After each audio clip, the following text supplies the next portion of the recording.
குறித்த காலத்துக்கு தரிசனம் இன்னும் வைக்கப்பட்டு இருக்கிறது. முடிவிலே அது விளங்கும். அது பொய் சொல்லாது. அது தாமதித்தாலும் அதற்கு காத்திரு. அது நிச்சயமாய் வரும். அது தாமதிப்பதில்லை. ஆமென். The title of the message is Divine Vision, தேவ தரிசனம். அதாவது what is the difference between our vision and God's vision? நம்மளுடைய அதாவது தேவன் நமக்காக கொடுத்த அந்த தரிசனத்துக்கும் தேவனுக்கான அந்த தரிசனத்துக்கும் என்ன வித்தியாசம்? நம்மளோட தரிசனம், நம்மளுடைய விஷன் அப்படிங்கிறது வந்து நம்மளுக்கான ஆசீர்வாதம், நம்ம சுதந்திரிக்கக்கூடிய ஆசீர்வாதம், நம்மளுடைய ஃபேமிலியை குறிச்சது, நமக்கு என்ன தேவைப்படுகிறதோ அதை தேவன் நமக்கு கொடுப்பதற்கான ஆசீர்வாதமே நமக்கான விஷன். ஓகேங்களா? ஆனா தேவனுக்கான அதாவது கிறிஸ்துவுக்கான விஷன் அப்படிங்கிறது வந்து பிதாவின் சித்தம் செய்வதே என்னுடைய போஜனமா இருக்கிறது. Do the will of Father, அதாவது பிதாவுடைய சித்தம் செய்வதே இயேசுவுக்கான சித்தம், இயேசுவோட விஷன் அப்படின்றத பைபிள்ல பார்க்கலாம். இப்போ நமக்கு தேவன் கொடுத்த அந்த விஷன், அந்த தரிசனத்தை நம்ம வந்து எப்படி பெற்றுக்கொள்ளலாம்? ஃபர்ஸ்ட் வந்து ஜெபத்தின் வெளிப்பாடு. ஒரு நம்ம ஃபர்ஸ்ட் இன்வெஸ்ட்மெண்ட் ஆஃப் பிரேயர்ல வந்து நம்ம வந்து கேட்கலாம், என்னோட தரிசனத்தை எனக்கு வெளிப்படுத்துங்க ஆண்டவரே அப்படின்னு சொல்லிட்டு நம்ம வந்து பிரேயர்ல கேட்கலாம். அதே இயேசுக்கான அந்த சித்தம், அந்த விஷன் அப்படிங்கிறது வந்து பிதா வந்து இயேசுவை அனுப்பி இந்த பூமிக்கு அவர் வந்து மற்றவங்களுடைய பாவங்களுக்காக, இந்த உலக மக்களோட எல்லா பாவங்களுக்காக அவர் மரிக்கணும் அப்படிங்கிறது, சிலுவையில அவர் மரிக்கணும் அப்படிங்கிறது பிதாவுடைய பிளான், காட்ஸ் பிளான். அந்த சித்தத்தை நிறைவேற்றும்படியாக இயேசு வந்து பூமிக்கு வந்தார். மத்தேயு 28:18 படிச்சீங்கன்னா தெரியும். இந்த பூமியில உள்ள, அதாவது வானத்திலும் பூமியிலும் சகல அதிகாரமும் அவருக்கு கொடுக்கப்பட்டது அப்படின்னு இருக்கும் அந்த வசனத்துல. அதாவது பிதாவின் சித்தத்தை இயேசு நிறைவேற்றியபடியினால் அவருக்கு அந்த சகல அதிகாரமும் கொடுக்கப்பட்டது. இப்போ செக்மெண்ட்ல வருவோம். அதாவது மோசே வந்து இஸ்ரேல் ஜனங்களை எகிப்துல இருந்து கூப்பிட்டு வரணும். கூப்பிட்டு வரும்போது இந்த மாதிரி மோசே கிட்ட போய் சொல்றாரு, ஏசப்பா நீ வந்து போய் கூட்டிட்டு வா, இஸ்ரேல் ஜனங்களை அடிமைத்தனத்துல இருந்து கூட்டிட்டு வா அப்படின்னு சொல்லும் போது மோசே என்ன கேக்குறாரு, நான் என்னன்னு போய் சொல்றது, எந்த தேவனுடைய நாமத்துல இருந்து நீ வந்து கூப்பிடுறன்னு அவங்க கேட்டாங்கன்னா நான் என்ன சொல்றது அப்படின்னு கேக்குறாரு. இப்ப அந்த சுச்சுவேஷன்ல நம்மளா இருந்தா நம்ம என்ன சொல்லியிருப்போம், நான் யார் தெரியுமா, நான் எந்த குடும்பத்தால் தெரியுமா, நான் எந்த வீட்டு பொண்ணு தெரியுமா அப்படின்னு பல கதையெல்லாம் சொல்லியிருப்போம், என் பேக்ரவுண்ட் என்ன தெரியுமா. ஆனா அவர் காட் ஆஃப் சிம்பிளிசிட்டி, நான் இருக்கிறவராகவே இருக்கிறவர். I am that I am is simplicity of God. அவர் நம்மளை குறிச்சு என்ன திட்டம் இருக்காரோ உங்களை குறிச்சு வச்சத உங்களை வச்சுதான் நிறைவேற்ற முடியும், அடுத்தவங்களை வச்சு நிறைவேற்ற முடியாது. உங்களுக்கானத உங்ககிட்டதான் கொடுப்பாரு, வேற யாருகிட்டயுமே கொடுக்க முடியாது. ஆனா பைபிள்ல வந்து சில விஷயங்கள்ல வந்து மனிதங்களுக்குரியத மனிதங்க ரியலைஸ் பண்றதுக்காக சில விஷயங்கள்ல காகங்களையோ இல்ல டாங்கியையோ வந்து பயன்படுத்தி இருக்கிறத பார்ப்போம். அதாவது he opened the mouth of donkey, அதாவது பீலையாமுக்கு புத்தி புகட்டுவதற்காக கழுதையின் வாயை திறந்தார் அப்படின்ற ஒரு வசனம் இருக்கும். அதே மாதிரி திருட்டு காகத்தை கொண்டு எலியாவை போஷித்தார் அப்படின்றதும் இருக்கும். என்னைக்குன்னா காக்கா வந்து இன்னொருத்தங்களுக்கு ஆதாரம் கொடுத்து பாத்திருக்கீங்களா? நீங்க வடம் காய போட்டீங்கன்னா தூக்கிட்டு ஓடிடும், மிளகாத்தூள் வந்து காய போட்டீங்கன்னா அதை தூக்கிட்டு போயிடும். வீட்டுல நீங்க என்னெல்லாம் வச்சிருக்கீங்களோ சாப்பாடு பண்றாங்கல்ல அது எல்லாத்தையும் புடிக்கிட்டு போய் சாப்பிடுமே தவிர அது யாருக்கும் போஷிக்காது, அது யாருக்கும் கொடுக்காது. அதான் காகத்தோட நேச்சர். ஆனா அப்படிப்பட்ட திருட்டு காகத்தையே அதை வச்சு எலியாவை தேவன் போஷிக்கிறத அப்படி பாக்குறோம். இன்றைக்கு இருக்கிற காலகட்டத்துல ஜனங்க ஆலயத்துக்கு போறாங்க, ஆண்டவரை தேடுறாங்க. ஆனா எதற்காக போறோம், எதுக்காக தேடுறோம், எதுக்காக நம்ம வந்து தெரிஞ்சு கொள்ளப்பட்டோம் அப்படின்ற ஒரு வெளிப்பாடே இல்லாம போய்கிட்டு இருக்காங்க. பொதுவா சொல்றேன் ஜனங்களை. அதாவது கர்த்தர் உங்கள் மேல் வைத்த தரிசனத்தை இழந்து மறுத்து விடாதிருங்கள். தரிசனம் கிறிஸ்தவனுடைய வாழ்க்கையிலே முக்கியமான விஷயம் தரிசனம். உங்க மேல உள்ள ஒரு தரிசனம் நீங்க காத்துக்கொள்ள வேண்டும். உங்க தரிசனத்தை நீங்கள் அறிந்து கொள்ள வேண்டும். உங்களுடைய எல்லா காலங்களும் அவருடைய கருத்தில் இருக்கிறது. நீங்க ரட்சிக்கப்பட்ட காலம் முதல் இந்த நாள் வரைக்கும், நீங்க பரலோகம் செல்லும் வரைக்கும் அவர் ஒவ்வொரு நாளும் உங்களை சிருஷ்டித்து உங்களை பரலோகத்தின் பிரஜையாக உங்களை புடம் விட்டு ஒவ்வொரு நாளும் உங்களை மறுரூபமாக்கி கொண்டிருக்கிறார். பிலிப்பியர் 2ஆம் அதிகாரம் 12ஆம் வசனத்துல வாசிச்சீங்கன்னா தெரியும். அந்த ரட்சிப்பு, அதாவது நமக்காக கொடுக்கப்பட்ட அந்த ரட்சிப்பை எப்படியெல்லாம் நம்ம நிறைவேற்றுவோம் அப்படின்ற மாதிரி அந்த வசனம் இருக்கும். உங்கள் ரட்சிப்பை நிறைவேற நீங்கள் பிரயாசப்படுங்கள். பிலிப்பியர் 2ஆம் அதிகாரத்துல இருக்கும். உங்கள் ரட்சிப்பு நிறைவேற பிரயாசப்படுங்கள். ஒவ்வொரு நாளும் வந்து நம்ம வந்து அதுக்காக பிரயாசப்படணும். அதுக்காக வந்து என்ன சொல்ற, வேதத்தை வாசிக்கணும், ஆண்டவரை தேடணும், நம்ம ரட்சிப்பை காத்துக்கொள்ளணும், அதுக்காக பிரயாசப்படணும்.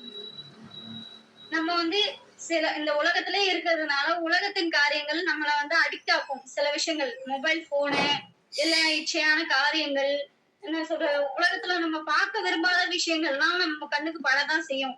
இப்போ ரோட்ல யாரோ ஒரு பையன் இல்ல ஒரு பொண்ணு போறாங்க அப்படின்னா ஏதோ ஒரு விஷயம் நம்மள அப்படி தோணிக்கிட்டு தான் இருக்கும். அதெல்லாம் வந்து நம்ம வந்து ஒரு ப்ரையாரிட்டியே கொடுக்க கூடாது. அத வந்து இச்சையை தடுக்கிற ஆவி வந்து ஆண்டவர் வந்து நமக்கு இயல்பாக கொடுத்துருக்காரு. நமக்குள்ள வந்து ஒரு குட் ஸ்பிரிட், ஒரு பேட் ஸ்பிரிட்ன்றது இயற்கையாவே இருக்கு. அந்த குட் ஸ்பிரிட் வந்து நம்ம ஒரு தப்பான செயல் செய்ய இருக்கும் போதே அது ஆரம்பத்திலே வந்து நம்மள வந்து கண்டிக்கும். இது வந்து பண்ணக்கூடாது, பிரிவென்ஷன், அதுதான் வந்து தடுப்பு. அந்த தவறை நம்ம செய்ய போறோம் அப்படின்னா அந்த பிரிவென்ஷன் வந்து நம்மள வந்து அது காப்பாத்தும். விசுவாசம் இல்லாமல் ஒரு விஷயம் நம்ம கிட்ட வருது அப்படின்னா அது சாபம். பைபிள் அப்படிதான் சொல்லுது. விசுவாசம் இல்லாமல் வர எதுவுமே சாபம். நீதிமொழிகள்ல இன்னொரு வசனமும் அழகா இருக்கு. தன் பாவங்களை மறைக்கிறவன் வாழ்வடைய மாட்டான், அவைகளை அறிக்கை செய்து விட்டு விடுகிறவனும் இரக்கம் பெறுவான் அப்படின்னு சொல்லிட்டு வசனம் இருக்கு. அதாவது நம்ம சின்ன வயசுல இருந்து நிறைய விஷயங்கள் செய்திருப்போம். தெரிஞ்சும் செய்திருப்போம், தெரியாமலும் செய்திருப்போம். மத்தவங்களுக்காக சில விஷயங்கள் தெரிஞ்சா நம்மள என்ன நினைப்பாங்களோ அப்படின்றதுக்காக மறைச்சும் செஞ்சிருப்போம். அப்படிப்பட்ட பாவங்கள் அந்தரங்கமான பாவங்கள் இருக்கலாம்.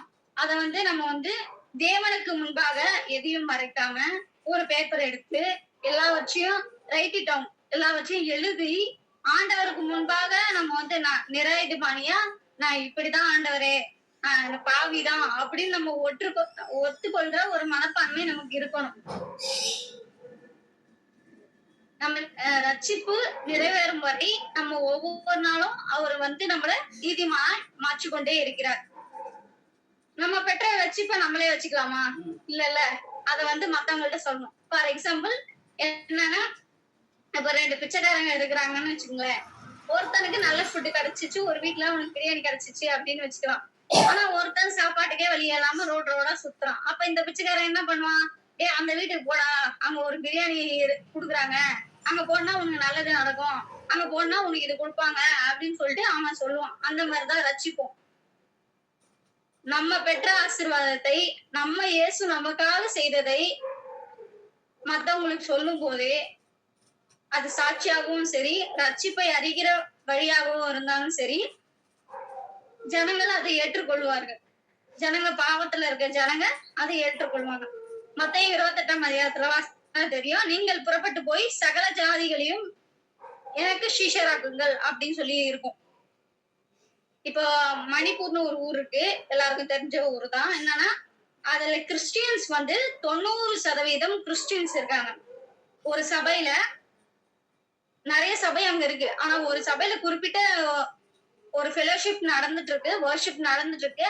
அந்த டைம் வந்து புல்டோசர் வந்து அந்த நாட்டு அரசாங்கத்துல இருந்து ஒருத்தன் வந்து இடிக்கிறாங்க. இடிச்சு அங்க இருக்க அவ்வளவு ஜனங்க இருக்கிறாங்க, யாருமே வந்து எதுவுமே கேட்க முடியாத ஒரு சுச்சுவேஷன். சபை நடுவுல இப்படி ஒரு விஷயங்கள் நடக்குது. சபை நடுவுல நிறைய அக்கிரமங்கள் நடக்குது.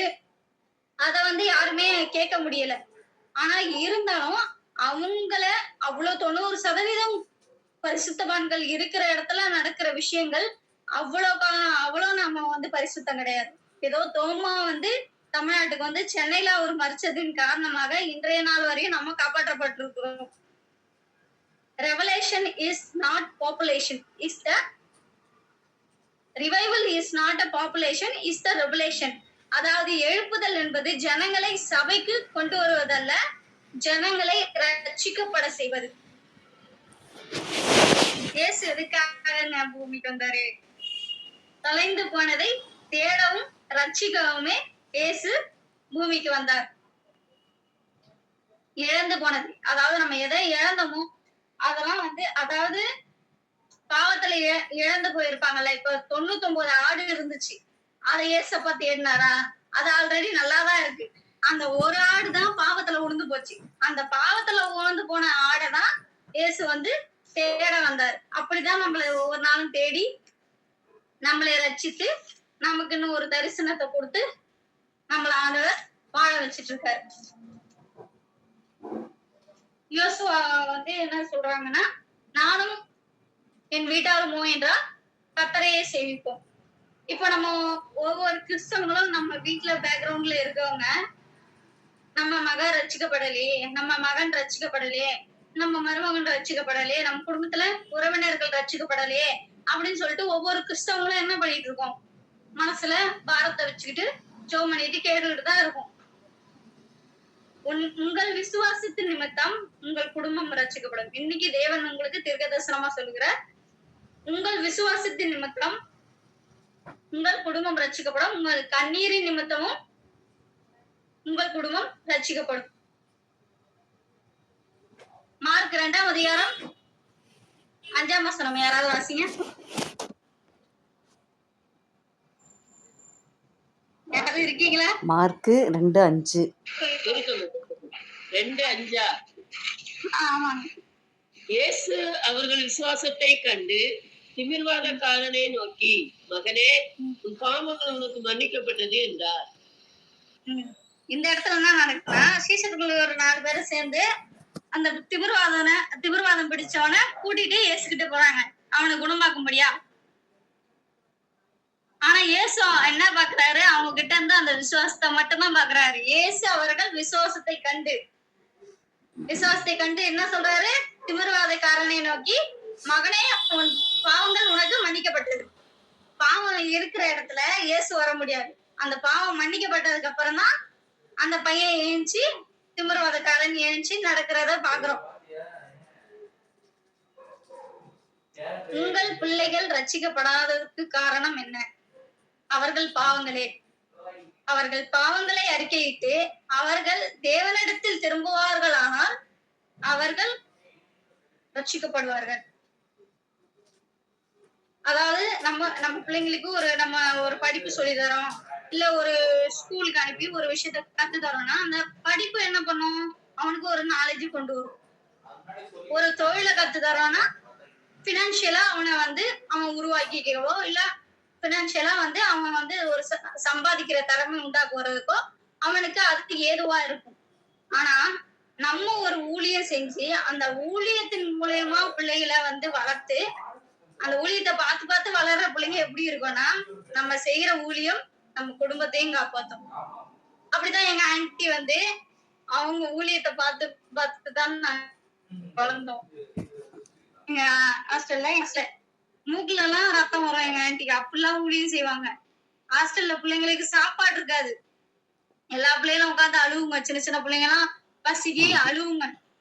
ஆனா எங்க ஆன்ட்டி பிள்ளைங்களுக்காகவும் கஷ்டப்படுவாங்க, தேவனுக்காக. அவங்க வந்து கன்னியாஸ்திரி ஆயிட்டாங்க, அதனால வந்து கல்யாணம் எல்லாம் பண்ணல. இந்த பிள்ளைங்கதான் உலகம் அப்படின்னு சொல்லிட்டு அவங்க இருந்துட்டாங்க.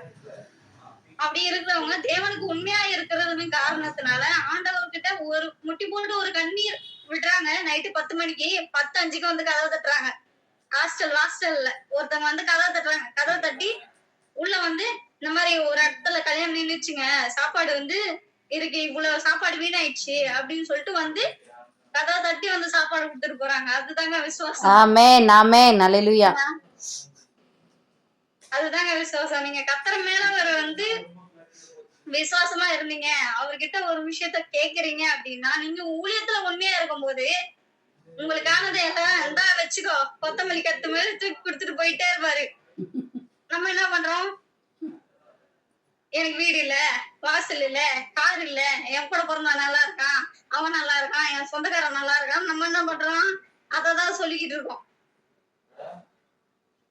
நான் இத்தனை வருஷமா கேக்குறேனே, இத்தனை வருஷமா கிறிஸ்தவனா இருக்கிறேனே, எனக்கு எதுவுமே நடக்கலையே அப்படின்னு நீங்க இடணும். இஸ்ரவேல் ஜனங்கள் மாதிரி முறுமுத்து உட்கார்ந்துருக்கும். ஆனா நம்ம ஊழியத்துல உண்மையா ஓடும் போது இதெல்லாம் வந்து ஆண்டவருக்கு ஒண்ணுமே இல்ல. அவர் அசால்ட்டா அதை அப்படி தூக்கி குத்துட்டு போயினே இருப்பார். ஆமென் அதாவது ஆமென். நம்ம வீட்டுல ஒரு சிறு பிள்ளை இருக்கு, அவங்க வந்து ஞானத்தின் குறைவுள்ளவர்களா இருக்கிறாங்க அப்படின்னா, கர்த்தர் நியாயத்தை தருவார். அவர் வாயிலிருந்து அறிவும் புத்தியும் வரும். சின்ன பிள்ளைங்களுக்கு சின்ன வசனங்களை காலையிலேயே வந்து சொல்லி கொடுங்க. வசனம் மட்டும்தான் அதுங்க மனசுல நிக்கும் எப்பவுமே. படிப்பு கூட காலையிலேயே வந்து 2 வசனம் மனப்பாடம் பண்ணி கொடுத்தீங்கன்னா, எங்க ஆண்டிலாம் அப்படிதான்.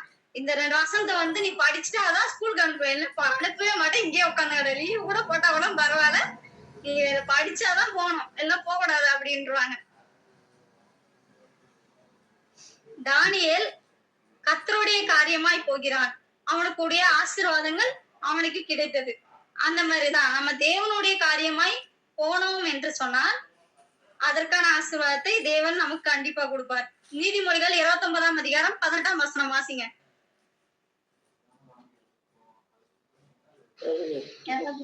இருக்கீங்களா? தீர்க்க தரிசனம் இல்லாத இடத்தில் ஜனங்கள் சீர்கெட்டு போவார்கள், வேதத்தை காக்கிறவனோ பாக்கியவான். ஆமென். அதாவது தீர்க்க தரிசனம் இல்லாத இடத்தில் ஜனங்கள் சீர்கெட்டு போவார்கள் அப்படின்னு தமிழ்ல எப்படி கொடுத்திருக்காங்க, இங்கிலீஷ்ல எப்படி கொடுத்திருக்குன்னா, there is a no vision, the people will perish. இங்க விஷன் மட்டும் தான் சொல்லியிருக்கு, அங்கதான் தீர்க்க தரிசனம் சொல்லியிருக்கு. சரிங்களா? எந்த இடத்துல தரிசனம் இல்லையோ அந்த இடத்துல ஜனங்கள் சீர்கெட்டு போவார்கள். அதாவது தேவனுடைய வார்த்தை பிரீச் பண்ணப்படாத இடங்கள் இருக்கலாம். இப்போ வந்து நம்ம கிருபையின் காலங்கள்ல இருக்கிறோம், சபைகள்ல நம்ம வார்த்தைகளை கேட்கிறோம், ஃபெலோஷிப்ல ஆண்டவருடைய வார்த்தையை கேட்கிறோம், இந்த மாதிரி டெய்லி கூடுகையில ஆண்டவரோட வார்த்தையை கேட்கிறோம். சில காலங்கள் சில சுச்சுவேஷன்கள் மாறும்போது, இதற்கான சூழ்நிலைகள் கம்மியாகும் போது, தேவனோட வார்த்தை கம்மியாகும் போது கேட்க முடியாத சுச்சுவேஷன் வரலாம். அப்படிப்பட்ட நேரங்கள்ல பைபிள் கூட அழிஞ்சு போற காரியம் வரும் எதிர்காலங்கள்ல. ஆனா நமக்குள்ள விதையா இருக்கிற தேவனுடைய வார்த்தை மனப்பாட வசனமா இருக்கிறது ஒரு நாளும் அழியாது. இப்போ இந்த வசனத்துல 28, 29, 18 படிச்சீங்கல்ல, அதுல வந்து என்ன சொல்லுது? தரிசனம், தீர்க்க தரிசனம் 2 வெளிப்பாடு சொல்லுது. அதாவது ஃபர்ஸ்ட் பாயிண்ட், இப்ப தரிசனம்னு எடுத்துக்கிட்டீங்கன்னா, ஒண்ணு தேவனுக்கான தரிசனம், இன்னொன்னு மனுஷனுக்காக தரிசனம் அப்படின்னு சொல்லி பார்த்தோம். அதாவது தேவன் நமக்காக திட்டமிட்டதையும் தேவன் நமக்கு செய்ய இருக்கிற ஆசீர்வாதங்களையும் குறிப்பிடுவதே தரிசனம். அதே வெளிப்பாடு, அதாவது தீர்க்க தரிசனம் என்பது ஒருத்தவங்களுக்கு ஸ்பெஷலா ஒரு பவர் கொடுத்திருப்பார். நடக்க போறதையும் ஏற்கனவே நடந்ததையும் உலகத்தில் சம்பவிக்க கூடியவைகளையும் ஒருத்தவங்களுக்கு வெளிப்படுத்துவார் என்று சொன்னால் அதுவே தீர்க்க தரிசனம். புரியுதுங்களா? நல்ல போராட்டத்தை போராடணும்னா நமக்கு கண்டிப்பா நம்ம தரிசனம் தேவை. தரிசனம் இல்லாம ஒரு போராட்டத்தை போராட முடியுமா? ஒரு எக்ஸாமுக்கு இந்த தேதியும் தெரிஞ்சாதான் அந்த எக்ஸாமுக்காக நம்ம ப்ரிப்பேர் ஆக முடியும். அந்த எக்ஸாமுக்கான டேட்டே தெரியலனா அந்த எக்ஸாமுக்காக நம்ம எப்படி ப்ரிப்பேர் பண்ண முடியும்? ஆமென் ஆமென் அல்லேலூயா. 2 பேதுரு 1ஆம் அதிகாரம் வாசிங்க, நமக்கு டைம் கம்மியா இருக்கு. 1:12. 2 பேதுரு 1ஆம் அதிகாரம் 10ஆம் வசனம். ஆகையால் சகோதரரே, உங்கள் அழைப்பையும் தெரிந்து கொள்ளுதலையும் உறுதியாக்கும்படி ஜாக்கிரதையாயிருங்கள். இவைகளை செய்தால் நீங்கள் ஒரு காலம் இடறி விழுவதில்லை. நம்ம அழைப்பை நம்ம எப்படி கத்துக்கணுமா? பொறுமையாவும் நிதானமாவும் காத்துக்கணுமா. அதாவது நம்ம தரிசனத்தை இழந்து விடக்கூடாது, தரிசனத்துக்கு நம்ம கீழ்ப்படிய வேண்டும். அதாவது சென்னையில ஒரு இடம் இருக்குது, யானை கவனி மேம்பாலம் அப்படின்னு சொல்லிட்டு. அதாவது கூட்ஸ் ட்ரெயின், அதாவது அந்த கூட்ஸ் ட்ரெயின் வந்து நல்லா ஒர்க் ஆயிட்டு இருந்த ஒரு கூட்ஸ் ட்ரெயின். அது வந்து ஒரு இடத்துல இப்ப மொத்தமா குடிச்சு போட்டிருக்காங்க. எதுக்கு அப்படி போட்டிருக்காங்க அப்படின்னு சொல்லி பார்த்தா, அது எந்த ஒரு ட்ராக்ல அது ஓடிக்கிட்டு இருந்துச்சோ அந்த ட்ராக்கை தாண்டி டிஸ்ட்ராக்ட் ஆகி அடுத்த ட்ராக்ல போயிருச்சு. அடுத்த ட்ராக்ல போனதுனால அது வந்து இடறி போயிடுச்சு. இடறி போனதுனால அந்த கூட்ஸ் ட்ரெயின் எல்லாம் வந்து எடுத்து ஓரமா போட்டாங்க. அது யூஸ் ஆகாதுன்ற ரேஞ்சுக்கு தூக்கி ஓரம் போட்டாங்க. அது மாதிரிதான் கிறிஸ்தவ வாழ்க்கையும். நம்மளோட கோல் என்னவோ, நமக்கான தேவன் கொடுத்த தரிசனம் என்னவோ அதை புரிஞ்சுக்கிட்டு அதெல்லாம் நம்ம நடக்க ஆரம்பிச்சோம்னா நம்ம இடறி போகவும் மாட்டோம், அந்த கூட்ஸ் ட்ரெயின் மாதிரி அடுத்த ட்ராக்லயே போகவும் மாட்டோம். ஆமென் ஆமென். எபிரேயர் 11:12 வாசிச்சீங்கன்னா, நியமித்த ஓட்டம். அதாவது என்னன்னா, கர்த்தர் நமக்காக நியமித்த ஓட்டத்துல சரியாக பொறுமையாக ஓட வேண்டும். பொறுமை இல்லாம அர்ஜென்டா ஓடினா என்ன பண்றது? அவசர அவசரமா ஒரு கால்ல செருப்பும் ஒரு கால்ல இல்லாமையும் அவசர அவசரமா தான் ஓடுவோம். அப்படி ஓடாம நியமித்த ஓட்டத்தை பொறுமையாக ஓட்டணும்னு சொல்லிட்டு எபிரேயர் 12:3 இருக்கும். அப்புறம் நியாயாதிபதிகள் 6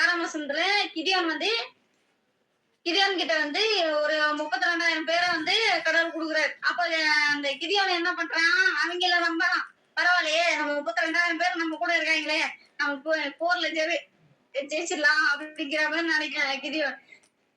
அப்ப இவனுங்கள நம்பிட்டு இருக்கேன், இவனுங்கள்ட்ட தரிசனம் இல்லையா பாரியா, இதுல எத்தனை பேர் தேர்றான்னு பாரியான்றது. அதுக்கப்புறம் ஒரு 2 டெஸ்ட் வைக்கிறாங்க. பரீட்சை வச்சதுக்கு அப்புறம் தான் தெரியுது அதுல 300 பேர் தான் தேர்றாங்க. அந்த 300 பேரை வச்சுதான் அவங்க வந்து அந்த பேட்டில வின் பண்றதா பாக்குறோம், அந்த போரை வின் பண்றதா பாக்குறோம். இன்றைக்கு கர்த்தர் உங்க கூட ஒரு சேனையா எப்பொழுதுமே உங்களை எழுப்ப அவர் ஆயத்தமா இருக்கிறார். நம்ம அதுக்கு ஒப்பு கொடுக்கணும், அவ்வளவுதான். மத்தேயு 14:8-10 வசனங்கள். அதாவது நானே சொல்லிடுறேன். அதுல என்ன இருக்குன்னா, இந்த ஏரோதியாள் இருக்கால, ஏரோது ராஜாவோட வைஃப், ஏரோதியாளுக்கு வந்து அவங்க அம்மா வந்து ஒரு ஒரு ஒரு விஷயம் சொல்றா. இந்த மாதிரி யோவான் வந்து அவன் தலையை வெட்டி வந்து கொண்டு வந்து கொடுக்க சொல்லு அப்படின்னு சொல்லி அவங்க அம்மா வந்து சொல்லி அனுப்புறா. அந்த மாதிரி வந்து இங்க 10ஆம் வசனத்துல வந்து ஏரோது ராஜா கிட்ட அந்த ஏரோதியாள் வந்து கேட்கறத பாக்குறோம். இவன் விருப்பமே இல்லைன்னா கூட அவனை யோவான் வந்து சிறையில் அடைக்கிறதுக்கு ஒப்பு கொடுக்குறான். ஏரோது ராஜா ஒப்பு கொடுக்குறான். அந்த மாதிரிதான் இயேசுவை வந்து சிலுவையில் அறையும்படியா பிலாத்து வந்து ஒப்பு கொடுக்கறத நம்ம பாக்குறோம். இப்ப நம்ம யார் பிரியப்படுத்த ஊழியம் செய்யறோம்? கலாத்தியர் 1:10 வாசிங்க. நான் ஒரு 5 நிமிஷத்துல முடிச்சிடலாம். சாரி, டைம் முடிஞ்சு போச்சு. ஹலோ, யாராவது இருக்கீங்களா? இப்பொழுது நான் மனுஷரையா தேவனையா யாரை நாடி போதிக்கிறேன்? மனுஷரையா பிரியப்படுத்த பார்க்கிறேன். நான் இன்னும் மனுஷரை பிரியப்படுத்துகிறவனா இருந்தால் நான் கிறிஸ்துவின் ஊழியக்காரன் அல்லவே. அதாவது யார நம்ம ப்ரீச் பண்றோம், யார வந்து நம்ம வந்து சந்தோஷப்படுத்த பாக்குறோம்? ஆண்டவரையா மனுஷனையா? நீங்கள் மனுஷங்களை வந்து சந்தோஷப்படுத்த நினைச்சா பரலோகம் உங்களை குறித்து துக்கப்படுகிறது. நான் சொல்ல அவசரம் சொல்லுது. இதுவே நீங்க தேவனை பிரியப்படுத்துவீர்கள் என்றால் பரலோகம் உங்களை குறித்து களி கூறும். 1 சாமுவேல் 15:11 வசனத்துல என்ன இருக்கு அப்படின்னு சொன்னா, சவுல் ராஜா வந்து அமலேக்கியனை பிரியப்படுத்தலாம் அப்படின்னு இருக்கும். அமலேக்கியரை பிரியப்படுத்துறதுனால தேவன அவனுக்கு வந்து கேட்டுச்சா இல்லையா? கால் வர நடுவுல வந்துச்சு. இப்ப கேக்குதுப்பா, கேக்குதுடா. 1 சாமுவேல் 15:11 வசனத்துல சவுல் ராஜா என்ன பண்றாரு, அதாவது தேவனாலே அபிஷேகம் பண்ணப்பட்ட சவுல் ராஜா என்ன பண்றாரு, அமலேக்கியரை பிரியப்படுத்துகிறார். அப்ப தேவனோட மனசு எவ்வளவு வந்து கஷ்டப்பட்டிருக்கோம். நம்ம வந்து இஸ்ரவேலுக்காக நம்ம தேர்ந்தெடுத்த ஒரு ராஜா அவன் வந்து தேவனை பிரியப்படுத்தாம அமலேக்கை பிரியப்படுத்தி கொண்டிருக்கிறான். ஆண்டவர் அவனை நினைச்சு என்ன பட்டிருப்பார், மனஸ்தாபப்பட்டிருப்பார். இப்ப இந்த பாயிண்ட்ஸுக்கெல்லாம் மெயின் மூல காரணம் இன்னும் 2 வசனம் தான் இருக்கு. அந்த வசனத்தை வாசிச்சு முடிச்சிட போறோம். நம்ம தரிசனம் நிறைவேற நம்ம என்ன பண்ண வேண்டும்? எபிரேயர் 10:36 நானே வாசிக்கிறேன். நீங்கள் தேவனுடைய சித்தத்தை செய்து வாக்குத்தத்தம் பண்ணப்பட்டதை பெறுவதற்கு பொறுமை உங்களுக்கு வேண்டியதா இருக்கிறது. அதாவது நம்ம பொறுமையா இருக்கணும். சித்தம் நிறைவேறும் வரையில் பொறுமையா இருக்கணும். ஆபிரகாமுக்கு அதாவது தேவன் ஒரு சித்தத்தை கொடுத்தார், ஒரு வெளிப்பாடை கொடுத்தார், ஒரு உடன்படிக்கையை அவனுக்கு கொடுத்தார். உனக்கு நீ ஈசாக்குன்னு ஒரு மகன் கொடுப்பேன்னு ஒரு உடன்படிக்கையை கொடுத்தார். அப்படி இருக்கிறப்ப அந்த உடன்படிக்கை நிறைவேற 1 நாள் 2 நாள் 1 வருஷம் 2 வருஷம் ஆகல. 75 வயசுல உடன்படிக்கை பண்றாரு. அந்த 100வது வயசு, அதாவது ஆபிரகாமுக்கு 100வது வயசு ஆகும்போது ஈசாக்கு பிறக்கிறத நம்ம பாக்குறோம். ஆதியாகமம் 17:21 வருகிற வருஷத்தில் குறித்த காலத்திலேயே சாரால் உனக்கு பெறப்போகிற ஈசாக்கோட நான் என் உடன்படிக்கையை ஏற்படுத்துவேன் அப்படின்னு சொல்றாரு. அதாவது தேவன் நமக்கு அவர் கொடுத்த தரிசனங்களையும் அந்த ரட்சிப்பையும் நம்ம எப்படி காட்டுக்கொள்ளணும்ன்றத நம்ம பார்த்தோம். நம்ம பார்த்தது 6 பாயிண்ட். 1, தரிசனத்தை அறிந்து கொண்டு அதில் நடக்க வேண்டும். 2வது, ரட்சிப்பை காத்துக்கொள்ள வேண்டும். 3வது, பாவங்களை அறிக்கையிட வேண்டும். 4வது, தரிசனத்துக்கு கீழ்ப்படிய வேண்டும். 5வது, தேவனை பிரியப்படுத்த வேண்டும். 6வது, பொறுமையாக இருக்க வேண்டும். ஆமென். இந்த வார்த்தையை தேவன் ஆசீர்வதிப்பாராக. உங்க எல்லாருக்கும் இது பிரயோஜனமா இருக்கும் என்று சொல்லி அடியே நம்புகிறேன். ஆமென். ஆமென் ஆமென் ஹalleluya. நல்ல ஒரு தேவ செய்திடா. God bless you.